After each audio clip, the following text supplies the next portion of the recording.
Hello. Yes sir, आ रही है। आ रही है सर। चलिए ठीक हो गया। अच्छा, तो फिर हम ये एग्जांपल्स कर रहे थे और उसके बाद आपके पास एक और एग्जांपल है लीनियर फंक्शनल की, कि आपके पास ये जो वेक्टर स्पेस है, space of all polynomial functions from the field F into itself. For example R से आर में वो पॉलिनोमियल फंक्शन है या सी से सी में है, और टी हम कोई फिक्स कर देते हैं, एलिमेंट है आपके पास, तो हम ये एक फंक्शन डिफाइन करते हैं। इसको मैं जस्ट क्लिप बोर्ड के ऊपर लिखना चाहूंगा। फॉर एग्जांपल टी कोई फील्ड का मेंबर है,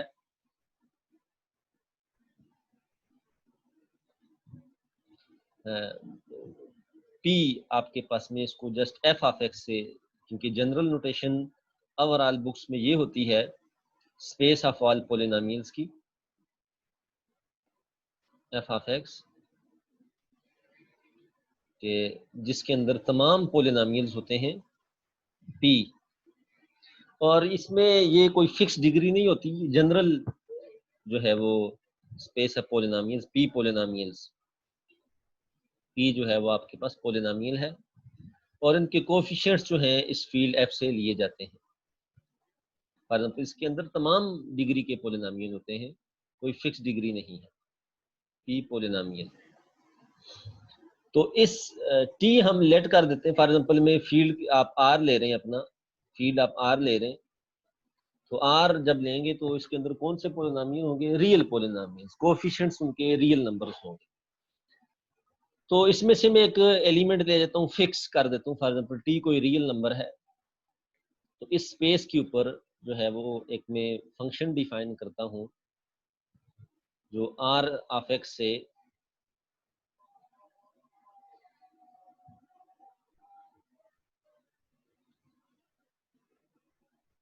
आर में जा रहा है। डिफाइन कैसे है? फॉर एग्जांपल अगर आपके पास कोई सा भी पॉलिनोमियल है, जनरल पॉलिनोमियल है पी, ये क्या करता है, उसमें ये एलिमेंट आपको प्लग करना पड़ता है पी ऑफ टी, तो ये इसके ऊपर आपको मैप करवा, तो आप चेक कर सकते हैं कि ये लीनियर फंक्शनल है। फंक्शनल कैसे है? क्योंकि ये फील्ड वेक्टर स्पेस से करस्पॉन्डिंग फील्ड पे है, और लीनियर क्यों है? आप इस लीनियर की कंडीशन को ये सेटिस्फाई कर रहा है। तो एक ये भी आपके पास लीनियर फंक्शनल की एग्जांपल है। उसके बाद जो इंटीग्रल ऑपरेटर है, क्योंकि जब आप क्लोज इंटरवल पे किसी फंक्शन को इंटीग्रेट करते हैं तो आपके पास अवर डिफाइनाइट लिमिट, तो आपके पास कोई उसकी डेफिनेट वैल्यू आती है और वो भी कोई स्केलर ही होता है।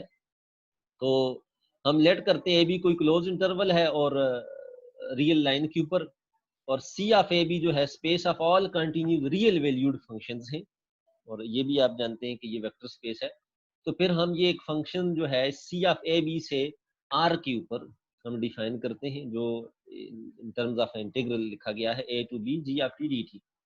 और ये हमने continuity space of all continuous function क्यों ली? क्योंकि हर जो फंक्शन है वो इंटीग्रेबल नहीं होता, जो कंटिन्यूस फंक्शन होते हैं वो रीमान इंटीग्रेबल होते हैं। तो ये हमने डिफाइन किया, तो ये भी आपके पास एक लीनियर फंक्शनल है। अच्छा, हाँ जी बच्चों, ये क्लियर हो गया आपको कि फंक्शनल क्या चीज है, लीनियर फंक्शनल क्या चीज है? जी सर। अच्छा, नेक्स्ट आपके पास डेफिनेशन है कि अगर आपके पास एक वेक्टर स्पेस है, तो उस वेक्टर स्पेस से करस्पॉन्डिंग फील्ड के ऊपर जितने भी लीनियर फंक्शंस हैं, अगर हम उनको एक सेट में कलेक्ट करके लिख दें, तो वो जो सेट है उसको ऐसे डिनोट किया जाता है एल ऑफ वी एफ, और इसको कहा जाता है कि ये डुअल स्पेस है, डुअल स्पेस ऑफ वी, और इसको ऐसे भी लिखा जाता है V star, the collection of all linear functionals from vector space V to F is called the dual space of vector space V. और इसकी नोटेशन ये है, इसको वी स्टार से लिखा जाता है, क्योंकि आप अलजबरा पढ़ रहे हैं तो इसको कहा जाएगा अलजबराइक ड्यूल स्पेस, अलजबराइक ड्यूल स्पेस। और आप ये चेक कर सकते हैं कि अगर V आपके पास कोई सी भी फाइनाइट डायमेंशनल वेक्टर स्पेस है, तो जो डायमेंशन ऑफ, क्योंकि आप ये इजीली, क्योंकि लीनियर आपको मैंने ये भी बताया था कि किसी भी एक वेक्टर स्पेस से दूसरी वेक्टर स्पेस के ऊपर जो कलेक्शन है लीनियर ट्रांसफॉर्मेशन की, ये अगेन वेक्टर स्पेस होती है, with respect to point wise addition and scalar multiplication of functions। तो ये भी आपके पास, क्योंकि इसमें जस्ट हमने वेक्टर स्पेस जो करस्पॉन्डिंग दूसरी साइड टारगेट स्पेस जो ली है वो फील्ड ही लिया है, तो ये भी बेसिकली उसका एक सबसेट ही आप कह सकते हैं, सिलेक्शन सबसेट है, और ये भी एक वेक्टर स्पेस है। तो इसकी जो डायमेंशन होगी वो क्या होगी, गिवन वेक्टर स्पेस की डायमेंशन होगी अगर वी आपके पास फाइनाइट डायमेंशनल है।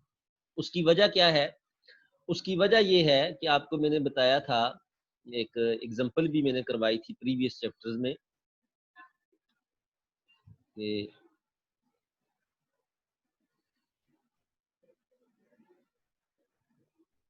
एग्जांपल आपको मैंने ये करवाई थी कि अगर आपके पास कोई वेक्टर स्पेस V है, तो और दूसरी वेक्टर स्पेस आपके पास W है, तो collection of all linear transformation from V to W, ये भी वेक्टर स्पेस, और इसकी डायमेंशन क्या होगी कि हमने इनकी डायमेंशन को आपस में मल्टीप्लाई कर देना है, dimension of V multiply by dimension of W। ये आपको एक थ्योरम की फॉर्म में मैंने खुद प्रूफ करवाया था। तो अगर अब आपसे कोई डुअल स्पेस का पूछे कि अगर V फाइनाइट डायमेंशनल है तो V स्टार जो डुअल स्पेस है इसकी डायमेंशन किसकी इक्वल होगी, तो बाय डेफिनेशन, क्योंकि ये भी collection of all linear functionals हैं, लीनियर ट्रांसफॉर्मेशंस हैं from vector space V over the field F to vector space F, क्योंकि हर फील्ड अपने आप के ऊपर खुद वेक्टर स्पेस होता है। तो इसको आप क्या लिखेंगे, ये होगा आपके पास dimension of V by definition, ये जो थ्योरम जो ऊपर लिखा मैंने, multiply by dimension of field, और फील्ड की डायमेंशन ओवर इटसेल्फ क्या होती है, 1 की इक्वल होती है, तो ये इसकी जगह 1 आ गया, तो बाकी आपके पास क्या बचा जी, dimension of V।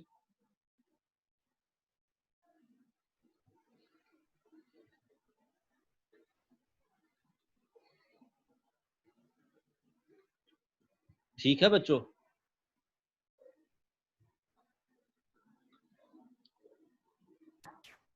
Ji sir ठीक है।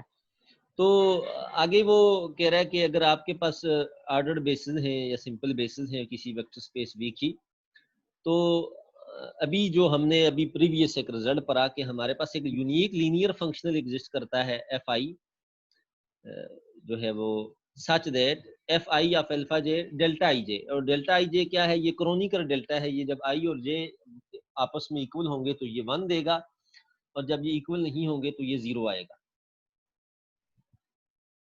तो इस केस में आप डिस्टिंक्ट लीनियर फंक्शनल एग्जिस्ट करेंगे आपके पास F1 F2 Fn, और ये फंक्शनल आपके पास लीनियरली इंडिपेंडेंट भी होंगे, और उसके बाद ये स्पेन भी करेंगे। यहाँ से आप चेक कर सकते हैं कि इनकी लीनियरली इंडिपेंडेंस, और ये अगर फॉर एग्जांपल ये 0 है तो इसका मतलब क्या कि ये स्केलर 0 है, और ये स्केलर 0 है तो ये फंक्शनल 0 है, तो ये लीनियरली इंडिपेंडेंट है। तो ये V स्टार आपके पास जो है वो डायमेंशन n है, तो ये जो सेट है F1 F2 Fn, ये बेसिस है, इन्हें डुअल बेसिस कहा जाता है, और ये गिवन, ये ऊपर गिवन है कि Fi ऑफ अल्फा j, इनको बेसिस के ऊपर ऑपरेट करें तो आपके पास ये क्रोनिकल डेल्टा के इक्वल आएगा।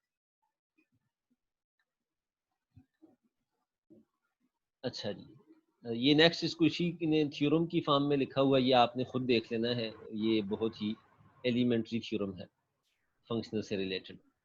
अच्छा जी, ये जस्ट फंक्शनल से रिलेटेड हम यही पढ़ेंगे, और ये बाकी लैग्रेंज पॉलिनॉमियल्स ये हमारे कोर्स का हिस्सा नहीं है, ये इतना हमारे लिए जो है वो मैटर नहीं करते।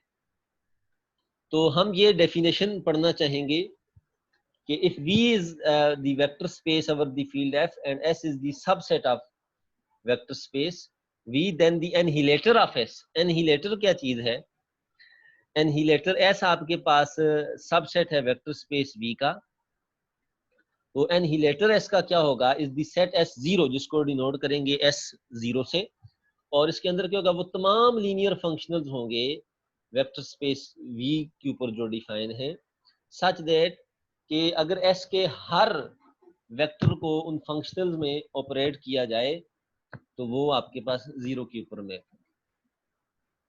ठीक है जी, इसको अगर हम और सिंपलेस्ट फॉर्म में लिखना चाहें तो ऐसे लिख सकते हैं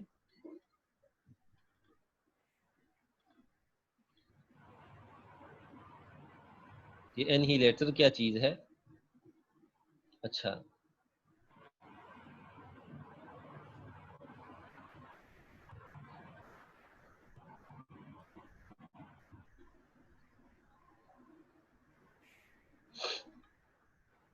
बेसिकली एस आपके पास कोई सबसेट है किसी भी वेक्टर स्पेस वी का सबसेट है, और S0 क्या चीज है? S0 आपके पास ये एक सेट है जिसके अंदर डेफिनेशन के तमाम लीनियर फंक्शनल्स हैं वेक्टर स्पेस V के ऊपर, V से फील्ड में जा रहे हैं करस्पॉन्डिंग, सच दैट कि ये S के हर वेक्टर को 0 के ऊपर मैप करवाते हैं for all alpha belong to S। गोया कि वो फंक्शनल हमने तलाश करने हैं जो S के हर वेक्टर को 0 के ऊपर मैप करवाते हैं। फॉर एग्जाम्पल आप सिंपल सी एक एग्जाम्पल ले लें, ये मैं आपके पास एक सिंपल सी, चले इसको हम बाद में देख लेंगे, पहले हम ये थ्योरी पढ़ते हैं। तो ये आपके पास एनहिलेटर है, एनहिलेटर की डेफिनेशन है। तो कहता है कि इट शुड बी क्लियर, आप ये इजीली चेक कर सकते हैं कि ये सब स्पेस है वी स्टार डुअल स्पेस, क्योंकि इसके अंदर फंक्शनल्स हैं और जो है वो ये CF प्लस G करें तो ये भी 0 के ऊपर आपको मैप करवाएगा S के हर वेक्टर के लिए। और वो कह रहा है कि अगर S आपके पास जो V के इक्वल हो तो फिर ये जो एनिहिलेटर होगा ये 0 सब स्पेस हो, क्योंकि सिर्फ 0 फंक्शनल ऐसा ही है जो वेक्टर स्पेस के हर एलिमेंट को 0 के ऊपर मैप करेगा। तो हर ऑपरेटर में ये खासियत नहीं है, सिर्फ 0 ऑपरेटर एक ऐसा ऑपरेटर है जो हर वेक्टर को 0 के ऊपर मैप करेगा। नेक्स्ट आपके पास थ्योरम है, बड़ा ही अहम थ्योरम है, और ये वो थ्योरम है ये जो आपके पंजाब में ये जो पब्लिक सर्विस कमीशन होता है PPSC, आपको पता है उसका बच्चों?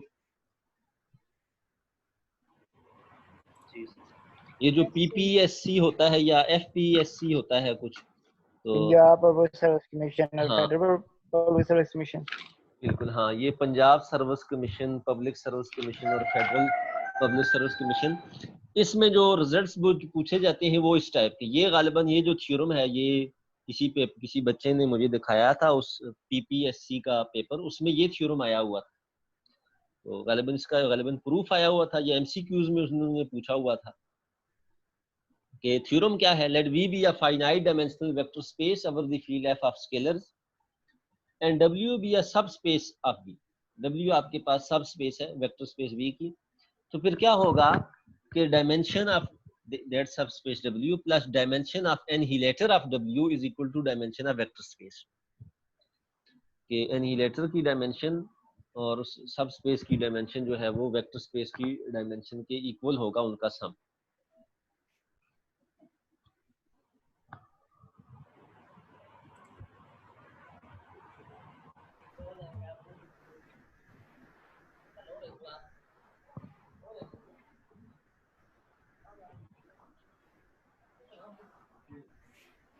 प्रूफ करते हैं हम, सपोज करते हैं कि जो वेक्टर स्पेस W है उसकी डायमेंशन जो है वो आपके पास K है। लेट करते हैं कि α1 α2 अल्फा के ये बेसिस हैं W की, तो ये जो रिमेनिंग वेक्टर्स होंगे अल्फा K प्लस ये वेक्टर स्पेस ही के एलिमेंट होंगे। तो सच दैट कि अगर हम इन वेक्टर्स को इस W की बेसिस में ऐड करें तो ये वेक्टर स्पेस V की बेसिस बन जाए। और लेट करते हैं कि F1 F2 ये डुअल बेसिस हैं वेक्टर स्पेस डुअल स्पेस की। तो क्लेम हमारा ये है कि ये जो Fk+1 Fn जो है ये एनहिलेटर की बेसिस होगी, क्योंकि एनहिलेटर बेसिकली सब स्पेस होती है डुअल स्पेस की। तो सर्टनली हम अगर आप देखें तो Fj बिलोंग करते हैं W0 एनहिलेटर से फॉर j ग्रेटर देन और इक्वल टू K+1 के लिए। ये हमारा ये किस्म का हम माइंड में हमारा ये क्लेम है। क्यों? उसकी वजह क्या है कि अगर आप Fi अल्फा j को अप्लाई करें इन बेसिस के ऊपर तो आपके पास बाय डेफिनेशन ये क्रोनिकर डेल्टा की इक्वल आएगा, और क्रोनिकर डेल्टा जो है ये 0 होता है जब I ग्रेटर देन और इक्वल टू K+1 हो या और उसके बाद J जो है वो लेस देन और इक्वल टू K हो। दोनों के लिए 0 होता है, और क्योंकि i और j जब इक्वल हो ये तब 1 आता है। यहां से आप कह सकते हैं कि जब भी i greater than k plus 1 होगा तो ये fi ऑफ अल्फा आपके पास 0 होगा। वेन एवर अल्फा आपके पास इन बेसिस के लीनियर कॉम्बिनेशन में होगा तो the functionals are independent, so all we must show is that they spend, ये obviously independent है, क्योंकि ये अगर आपके पास ये 0 है तो इसका मतलब ये है कि इनके कोफिशिएंट 0 है। ये प्रीवियस हमने जो अभी कुछ कंस्ट्रक्शंस पढ़ी थी उसमें भी आपने देखा था, एक फंक्शनल जो भी हो वो अगर 0 है तो उसका मतलब उसके जो कोफिशिएंट्स है वो 0 है, फंक्शनल्स का जो लीनियर कॉम्बिनेशन है। तो अब हम सिर्फ ये चेक करना चाहते हैं कि आया कि ये स्पेन करते हैं कि नहीं करते एनिहिलेटर सब स्पेस को। तो अगर आप देखें तो हम किसी फंक्शनल को भी इस फॉर्म में लिख सकते हैं। क्यों? क्योंकि ये जो ये हमने अभी कहा, ये जो आप देखें ये प्रीवियस चैप्टर अगर आपने देखा हो, ये थ्योरम है, ये मैंने स्किप करवा दिया था आपको, कहा कि ये सिंपल सा है। इसको उसने यूज किया कि एफ आपके पास कोई फाइनाइट डायमेंशनल वेक्टर स्पेस हो, ऑर्डर बेसिस हो, तो फिर आपके पास यूनिक डुअल बेसिस एग्जिस्ट करती हैं कि such that F I of alpha J chronicle delta की इक्वल है, और इस केस में आप हर फंक्शन को इस फॉर्म में लिख सकते हैं। तो यही बात वो यहाँ कर रहा है, इस फंक्शन कोई भी फंक्शन हम इसको ऐसे लिख सकते हैं।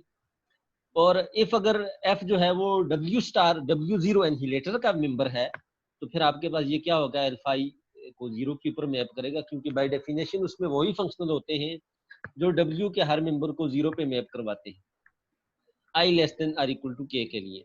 और f जो है आपके पास इसके इक्वल होगा, गोया कि यहाँ से k से नीचे वाले 0 हो गए और k प्लस 1 वाले बच जाएंगे। तो यहाँ से आप देख सकते हैं कि अगर वेक्टर स्पेस W की डायमेंशन सब स्पेस की डायमेंशन k है और V की n है तो V स्टार की डायमेंशन क्या होगी, n माइनस k। ये हमें बता रहा है क्योंकि इसके अंदर ये टोटल देखेंगे n माइनस k फंक्शनल्स है। ये आपके पास ये प्रूफ हो गया। यहाँ से dimension of W star equal to dimension of V minus dimension of W, minus को दूसरी तरफ ले जाए तो ये आपके पास ये प्रूफ हो जाएगा। कोरोलरी इसकी सिंपल सी है। सबसे पहले कि हाइपर स्पेस क्या चीज होती है, हाइपर स्पेस के बारे में आपको मैं बताना चाहूंगा।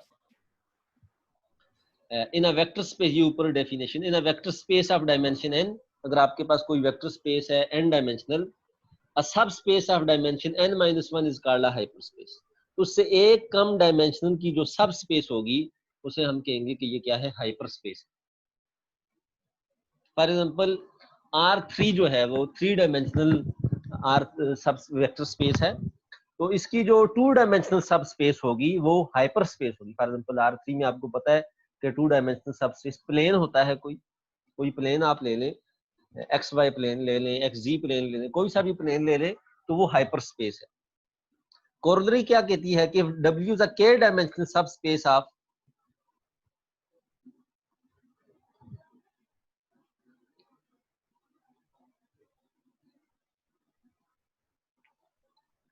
W is a k dimensional vector subspace of a vector space V, और जो वेक्टर स्पेस उसकी डायमेंशन n है, then W is the intersection of n minus k hyperspaces in V।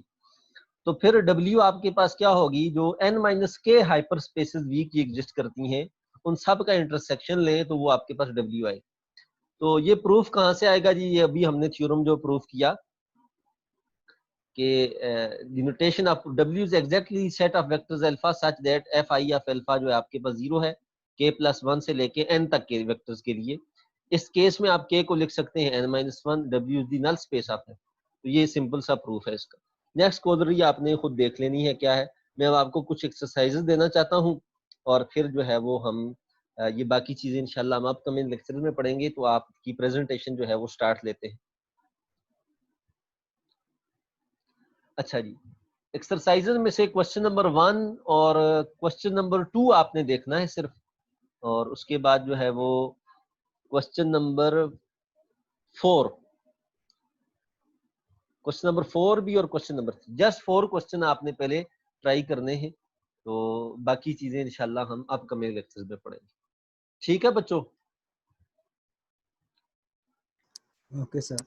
तो आज के लेक्चर से कोई रिलेटेड आपका कोई क्वेश्चन हो तो पूछ सकते हैं आप, तो फिर आपकी प्रेजेंटेशन स्टार्ट करते हैं।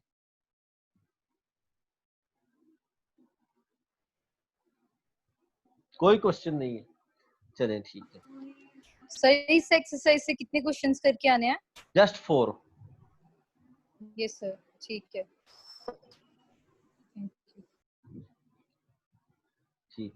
ठीक है बच्चों, फिर अभी आप लीव कर दें तो मैं आपके लिए नई मीटिंग जो है वो अरेंज स्केड्यूल करता हूं।